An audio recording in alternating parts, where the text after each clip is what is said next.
balik perang tentunya ada penghuni suatu wilayah perang tersebut. Dia tak lain dan tak bukan adalah rakyat biasa. Sebelum menyaksikan video ini, jangan lupa like dan subscribe. Dan jangan lupa nyalakan tombol loncengnya, agar notifikasi video baru dari kami bisa Anda ikuti.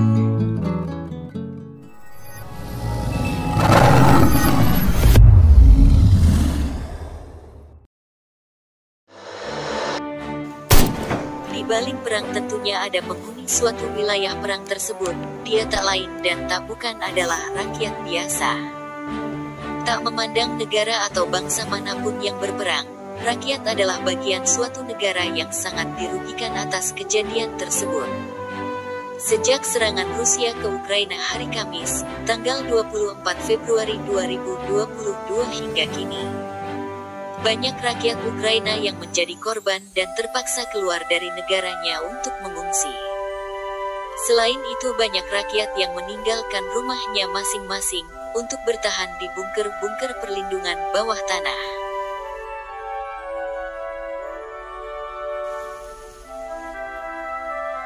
Sebanyak 1 juta orang sudah meninggalkan Ukraina dalam sepekan setelah Rusia menyerang negara itu. Itu yang diberitakan Kepala Komisioner Tinggi PBB untuk Pengungsi UNHCR Filippo Grandi, tulis cuitannya di Twitter Kamis. Sementara itu, Perdana Menteri Jepang Fumio Kishida menyatakan bahwa pihaknya siap untuk menampung pengungsi Ukraina.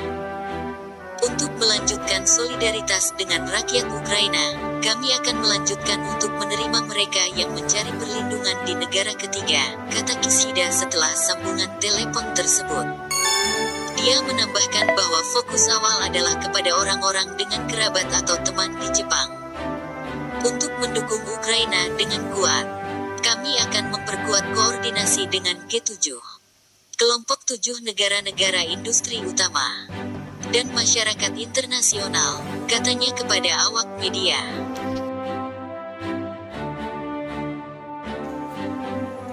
Presiden Indonesia Joko Widodo pun memberikan suaranya soal gagalnya gencatan senjata antara Rusia dengan Ukraina.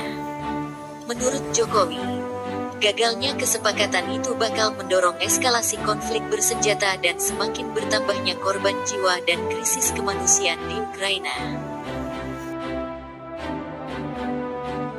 Sementara itu, Menteri Luar Negeri Retno Marsudi memberikan jawaban persnya, Ukraina dan Rusia adalah 2 negara sahabat.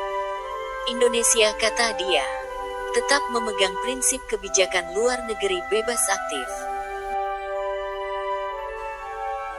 Dikutip dari berita Galamedia, meskipun Rusia mengumumkan untuk mengeluarkan senjata di beberapa kota di Ukraina untuk mengakses kemanusiaan, namun tetap berkecamuk.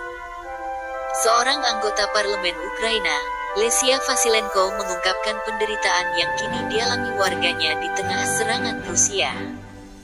Lesia menyebut bahwa warga Ukraina kini kesulitan mendapatkan akses makanan hingga air bersih untuk bertahan hidup.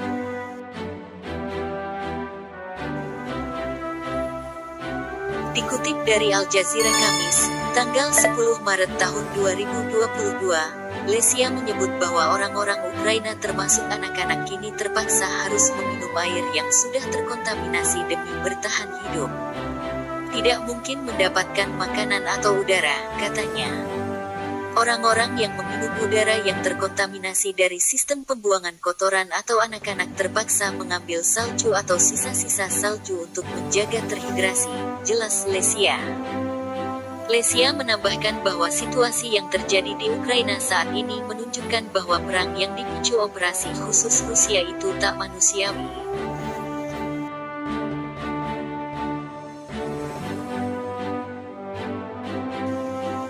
Dilansir dari berita bisnis.com, Jakarta, World Bank menekan anggaran bantuan untuk Ukraina lebih dari $700 juta setelah invasi Rusia yang mengancam kemanusiaan dan perekonomian negara itu.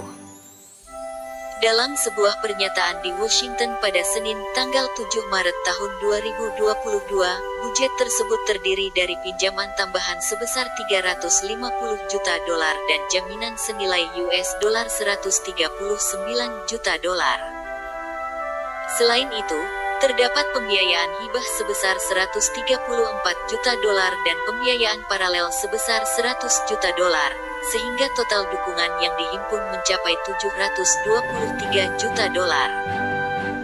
Dukungan ini bertujuan membantu pemerintah Ukraina mempersiapkan kebutuhan bagi rakyatnya, termasuk upah bagi tenaga kesehatan, uang pensiun bagi orang tua, dan bantuan sosial bagi kelompok rentan. World Bank berdiri bersama rakyat Ukraina dan kawasan. Ini adalah langkah pertama dari banyak langkah yang kami ambil untuk membantu mengatasi dampak luas terhadap kemanusiaan dan ekonomi dari krisis ini, kata Presiden World Bank David Malpass. Bank Dunia juga telah membentuk Multi-Donor Trust Fund (MDTF) untuk memfasilitasi penyaluran sumber dana hibah dari Inggris, Denmark, Latvia, Lituania, dan Islandia sejauh ini sebesar senilai $134 juta. Untuk itu, Bank Dunia menyerukan untuk meningkatkan kontribusi hibah lebih lanjut melalui MDTF.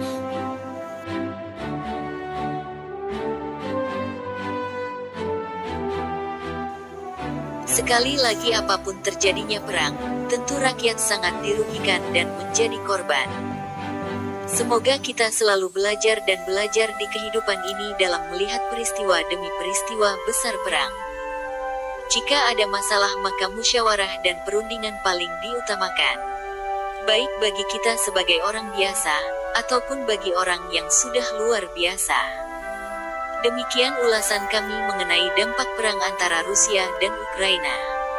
Semoga menjadi informasi yang bermanfaat dan menambah wawasan kita semua. Jangan lupa like dan subscribe serta jangan lupa nyalakan tombol loncengnya agar dapat berita terbaru dari channel Rian Pejantan 02. Terima kasih.